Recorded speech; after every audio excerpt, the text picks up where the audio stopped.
€1 on each flight out of France. If you go out of France, they have what they call a solidarity tax. They collect the money and they put it in this fund called Unité.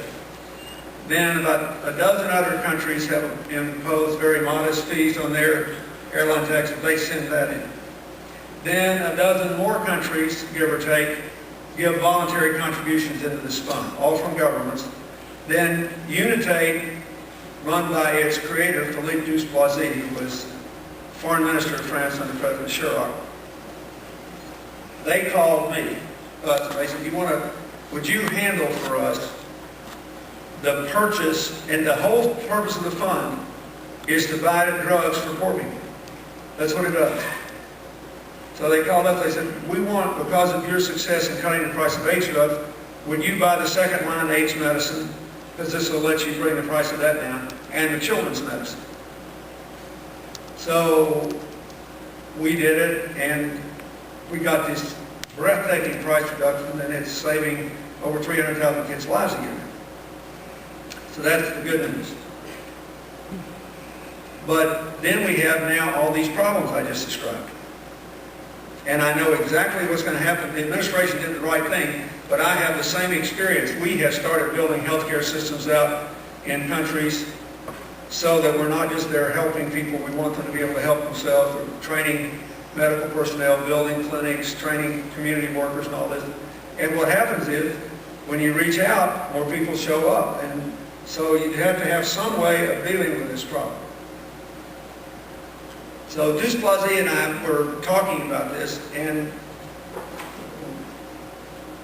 what emerged was a proposal for a voluntary version of Unité in every other country not dealing with it. We announced it last week in America. It's called Massive Good.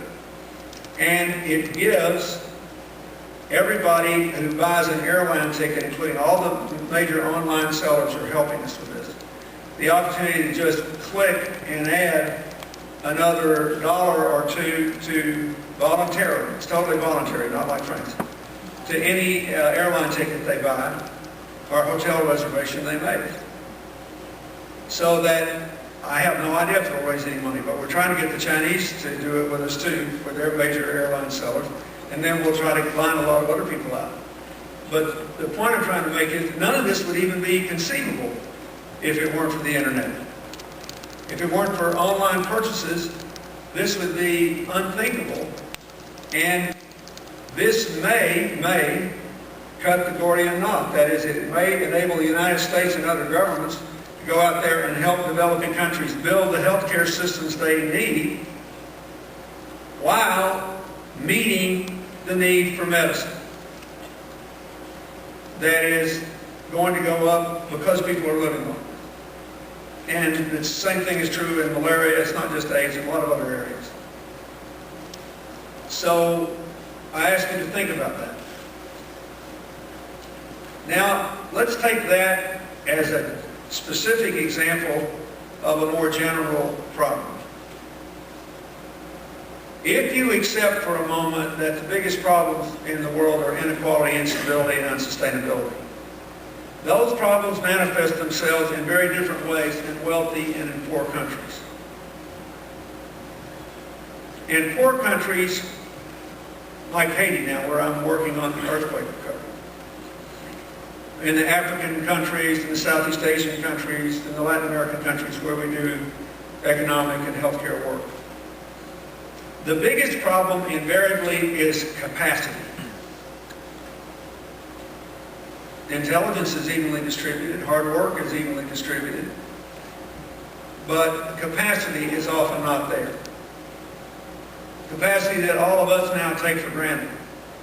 Just like you take for granted your sort of automatic time at the computer every day. But even more basic things, think about what we're doing here. You would be shocked if this microphone went off and you couldn't hear me. You'd be stunned if the lights failed and we were all in the dark. Or if the air conditioning broke and all of a sudden it was stifling in here. Most of my time now is spent in places where none of this can be taken for granted. I'm trying to find a safe place for people to go to the bathroom in Haiti after this earthquake. So in very poor places, the problem is capacity.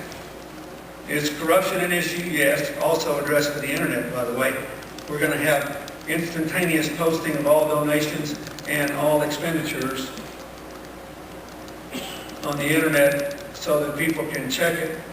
That's what we did after the tsunami, and it had stunning effects in drastically reducing claims of corruption and increasing transparency and accountability. But so you should be asking yourself, what can we do to increase capacity? The first thing that happened in cyberspace that increased capacity after the earthquake was all the work that was done on mapping the quake areas and helping to identify sites where there were still people alive and ways to get there. But there are all these capacity issues. Now, in wealthy countries, now let's shift back to America. If you look at the way wealthy countries come to grips with and still have problems with inequality and instability and unsustainability, that's largely because the capacity they built, which made them great, has become rigidified and more interested in holding on to position instead of furthering purpose. And it's a problem as old as time. You go back to the Sumerian civilization 8,000 years ago, you see the same thing. When you build something great, the institutions tend to become fossilized, institutionalized, so they're more interested in today than tomorrow, more interested in power and position than purpose. And I think you can see that rifling throughout the American economy. I think that's certainly a lot of what happened in the financial crisis.